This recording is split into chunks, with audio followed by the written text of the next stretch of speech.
Olá! Vamos continuar a leitura do livro Cartas de Cristo. Estamos lendo a carta 9. Eu estava lá, senti as pedras quentes debaixo de minhas sandálias e o sol sobre minha cabeça. Eu discuti com os fariseus, suportei as suas risadas e piadas com certo divertimento e observei-os enquanto ensinavam de maneira dogmática uma forma de vida opressiva, de contínua obediência às tradições sem valor relacionadas a comer e beber, as quais eram totalmente desnecessárias. Eu estava lá. Às vezes, meu divertimento acende uma faísca de travessura em minha mente e faço com os fariseus o mesmo tipo de piada analítica pelos seus hábitos pessoais, suas roupas pomposas e suas leis, assim como eles fizeram comigo e com os meus ensinamentos. É um tolo, disseram aos gritos, ridicularizando a minha afirmação de que o reino de Deus está em você. Diga-nos, como pode Deus estar dentro de uma pessoa? Gritaram ironicamente. Usando uma chuva de argumentos pejorativos, invocaram os profetas e compararam seus conceitos do Todo-Poderoso Jeová com as minhas descrições do Pai simples, que se importava até com os pássaros. Como poderia ser isso? Perguntavam, se as aves eram sacrificadas regularmente no templo para pagar os pecados dos homens? Moisés teria estabelecido tais práticas sagradas de sacrifícios com o fogo se as aves e os animais tivessem alguma importância aos olhos do Todo-Poderoso? Eu ficava impassível diante de seus ataques verbais. Eles só tinham a convicção da tradição judaica para apoiar as suas afirmações, enquanto minha mente havia sido impregnada com o verdadeiro conhecimento da existência em si durante as minhas experiências iluminadas no deserto. Foi-me dada a compreensão da universalidade e da boa vontade criadora do Pai, que me permitiu perceber e fazer coisas que nenhum sumo sacerdote, fariseu, saduceu ou escriba jamais poderia fazer. Uma vez que eu compreendia a natureza de nossa fonte do ser, poderia com confiança impor as mãos sobre um homem paralítico e levantá-lo, restituindo a sua plena saúde. Quem poderia comparar esses conhecimentos com as ridículas leis tradicionais dos sacerdotes? Os sacerdotes, os fariseus e todo o resto desses religiosos embusteiros sabiam que nenhum deles poderia fazer tais coisas e, por essa razão, odiaram-me quando desafiei sua autoridade. Detestaram-me pela minha força diante da oposição e insultaram-me por atrair as multidões quando alguma cura era feita e ninguém poderia negar. Aí estava, em plena luz do dia, para que todos pudessem ver um ato de amor que os sacerdotes asseguravam que somente Deus poderia fazer. Portanto, eu deveria ser filho de Satanás. E ainda mais, não viam a cura como um ato de amor, mas como uma inexplicável blasfêmia e usurpação do papel de Deus. Acusaram-me de vangloriar-me dos meus poderes mágicos, mas não podiam dizer-me como eu havia adquirido tais poderes e, portanto, decidiram que eu deveria ser um filho de Beelzebu. Agora que expliquei a situação, deve ficar claro para você que lê estas palavras, como era claro para mim naquele momento da Palestina, que a hierarquia inteira do judaísmo era composta por homens autocentrados, confusos e cheios de autoimportância, que viveram unicamente de acordo com as normas e leis.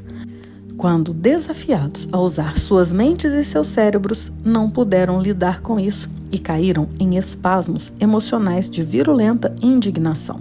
Era de se espantar que no momento em que fui levado ao conselho, mantivesse a tranquilidade e me negasse a comunicar com mentes tão obtusas?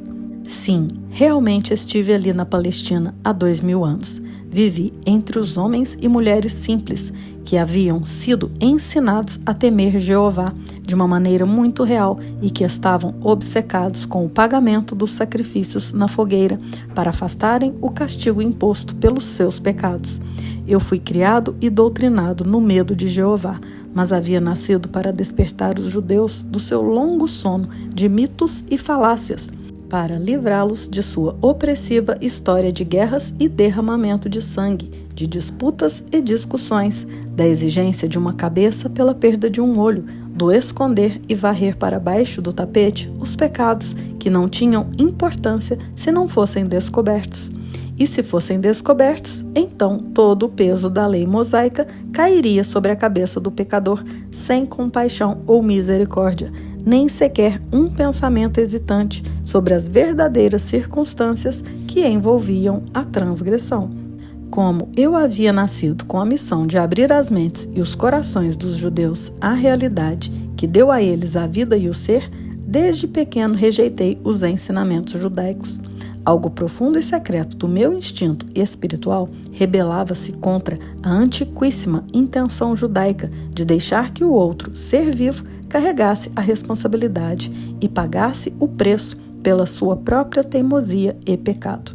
Mais do que isso, eu não podia aceitar que um Deus que supostamente havia criado tal mundo maravilhoso se alegrasse com o sacrifício pelo fogo de parte de sua própria criação, a qual ele provia abundantemente. Era-me impossível ter respeito por tais crenças e práticas sem lógica. Depois da iluminação no deserto, cresceu apaixonadamente minha rejeição às tradições judaicas. Da mesma forma que vim com um corpo humano há 2000 anos para resgatar a nação judaica de um monumento de práticas religiosas artificiais, opressivas e inventadas pelos homens, venho agora através do canal destas cartas distribuídas no mundo inteiro. Venho para deixar absolutamente claro que a religião cristã de nenhuma forma reflete a minha verdadeira mensagem crística, nem como eu a havia ensinado na Palestina, nem neste momento, no qual as cartas provocarão a fúria e a condenação dos cristãos ortodoxos. A religião cristã, tal como se apresenta neste momento, é simplesmente uma miscelânea de pensamentos confusos, provenientes das recordações seletivas dos meus discípulos, das conceituadas pregações de Paulo e de outros escritos antigos. Mais tarde, quando faltava ao cristianismo o efeito visual impactante dos deuses e deusas romanos, a religião cristã foi ornada com recursos teatrais convenientes para impressionar aqueles que o Império Eclesiástico de Roma desejava atrair para o seu cercado. Posteriormente, esse império impôs às pessoas crédulas tributos monetários ainda mais injustos do que os impostos exigidos pelo secular Império Romano sobre as nações conquistadas. Nem mesmo César exigia pagamento para que as almas ganhassem a sua entrada no céu. Talvez você se pergunte por que sou tão explícito em minha repulsa ao judaísmo e ao cristianismo. É vital para o sucesso da distribuição de minha mensagem crística que as pessoas compreendam plenamente a verdadeira natureza das religiões que mantiveram a humanidade presa em suas garras até o século XX. Enquanto não se derem conta das bases míticas nas quais edificaram todas as suas convicções, será difícil para as pessoas se livrarem das suas crenças tão amadas. Por favor, entenda que quando faço tais afirmações, me refiro à religião cristã, aos princípios da fé, ao dogma e à teologia. Não me refiro àquelas grandes almas espirituais que buscaram e continuam buscando a Deus e a verdade para além do dogma e das crenças. Muitas dessas pessoas têm recebido a minha inspiração em suas mentes e corações, mas têm medo de deixar suas preciosas crenças. Estão bloqueadas pelas práticas religiosas. É chegada a hora para que se desprendam delas e cresçam em espiritualidade e compreensão de sua verdadeira fonte do ser e para que levem as suas congregações com elas. Às igrejas cristãs de todas as denominações digo: despertem, É chegada a hora de despertarem de um longo e artificial sono em que a razão foi suprimida pelas tradições hipnóticas e emocionais. Estas foram transmitidas através dos séculos por uma sucessão de pessoas reivindicando serem a autoridade mais elevada sobre tudo o que eu ensinei na Palestina. Não tenha medo das consequências se você examinar as suas crenças passadas e quiser limpá-las de seu pensamento. Desfaça-se das teias, das ilusões e pense. Quando os pregadores cristãos aceitarem plenamente que eu, o Cristo, retornei verdadeiramente para falar com as pessoas do mundo inteiro como um raio iluminado do Oriente ao Ocidente e estiverem dispostos a ensinar a minha verdadeira mensagem em seus púlpitos, verão suas igrejas se encherem novamente de pessoas ansiosas por encontrar e estabelecer contato com a realidade que os levará a viver em total harmonia com a verdade de seu ser. Por outro lado, vocês, pregadores da religião, que deliberada e egocentricamente continuarem a ensinar o dogma do cristianismo para manter as aparências e os seus salários, verão sua religião morrer de morte natural durante os próximos 30 anos e serão abandonados pelas suas congregações, que já estão sentindo que as suas palavras são apenas palavras. Nelas não há vida espiritual. Vocês verão suas igrejas tomadas por aqueles que perceberam que eu mesmo, de fato, voltei à humanidade para mostrar o caminho para encontrar o reino dos céus e nele entrar. E vamos parando por aqui. Vamos meditar sobre esta frase. Despertem.